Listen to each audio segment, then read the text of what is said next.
Hallelujah. ಇಲ್ಲಿ ಕೀರ್ತನೆ 121 ನಾವು ನೋಡುವಾಗ ಇದರ 1 ಮತ್ತು 2 ವಚನವನ್ನು ನೋಡ್ರಿ. ನಾನು ಕಣ್ಣೆತ್ತಿ ಪರ್ವತದ ಕಡೆಗೆ ನೋಡುತ್ತೇನೆ, ನನ್ನ ಸಹಾಯವು ಎಲ್ಲಿಂದ ಬರುವುದು?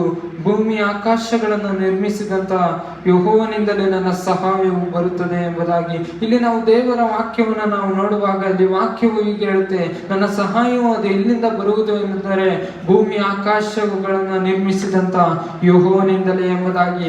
ಇವತ್ತು ನಮಗೆ ಬೇಕಾಗಿರುವಂತ ಸಮಾಧಾನ ಆಗಿರ್ಬೋದು, ಇವತ್ತು ನಮಗೆ ಬೇಕಾಗಿರುವಂತಹ ರಕ್ಷಣೆ ಆಗಿರ್ಬೋದು, ಇವತ್ತು ನಮಗೆ ಬೇಕಾಗಿರುವಂತಹ ಆಶೀರ್ವಾದಗಳಾಗಿರ್ಬೋದು, ನಮಗೆ ಬೇಕಾಗಿರುವಂತಹ ನಿತ್ಯ ಜೀವವಾಗಿರ್ಬೋದು, ನಮಗೆ ಸಮಾಧಾನವಾಗಿರ್ಬೋದು, ಅದು ಸಿಗುವಂತದ್ದು ಮನುಷ್ಯರಿಂದ ಅಲ್ಲ ಮತ್ತಾರಿಂದ ಎನ್ನುವುದಾದ್ರೆ ಇಲ್ಲಿ ದೇವರ ವಾಕ್ಯವು ಹೀಗೆ ಹೇಳ್ತಾ ಇದೆ, ಭೂಮಿ ಆಕಾಶಗಳನ್ನ ನಿರ್ಮಿಸಿದಂತ ಯೆಹೋವನಿಂದಲೇ ಎಂಬುದಾಗಿ. Hallelujah, hallelujah.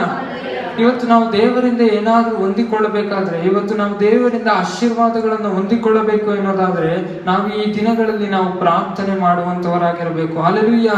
ಕಷ್ಟಗಳಲ್ಲಿ ನಾವು ಹಾದು ಹೋಗ್ತಾ ಇದೀವ, ಸಮಸ್ಯೆಗಳಲ್ಲಿ ನಾವು ಹಾದು ಹೋಗ್ತಾ ಇದೀವ, ಅನೇಕ ರೀತಿಯ ಶೋಧನೆಗಳಲ್ಲಿ, ಸೈತಾನನ ಕಟ್ಟುಗಳಲ್ಲಿ ನಾವು ಹಾದು ಹೋಗ್ತಾ ಇದೀವ, ಯಾವುದೇ ಸಮಸ್ಯೆಗಳಲ್ಲಿ ನಾವು ಹಾದು ಹೋಗ್ತಾ ಇದ್ರು ಕೂಡ ಮನುಷ್ಯರ ಸಹಾಯವನ್ನು ನಾವು ಎದುರು ನೋಡದ ಹಾಗೆ ಇಲ್ಲಿ ಕೀರ್ತನೆ 121 1ನೇ ವಚನವು ಹೇಳುವ ಪ್ರಕಾರ ನಮ್ಮ ಕಣ್ಣುಗಳನ್ನ ಪರಲೋಕದ ಕಡೆಗೆ ಎತ್ತಿ ನಾವು ಪ್ರಾರ್ಥಿಸೋದಾದ್ರೆ, ವಿಜ್ಞಾಪಿಸೋದಾದ್ರೆ, ಸ್ತುತಿ ಸ್ತೋತ್ರಗಳನ್ನ ಸಮರ್ಪಿಸೋದಾದ್ರೆ ಆತನೇ ನಮ್ಮ ಎಲ್ಲ ಸಮಸ್ಯೆಗಳನ್ನ, ಕಷ್ಟಗಳನ್ನ, ರೋಗಗಳನ್ನ ಆತನು ನೀಗಿಸಲಿಕ್ಕೆ ಆತನು ಶಕ್ತನಾಗಿದ್ದಾನೆ. Hallelujah, hallelujah.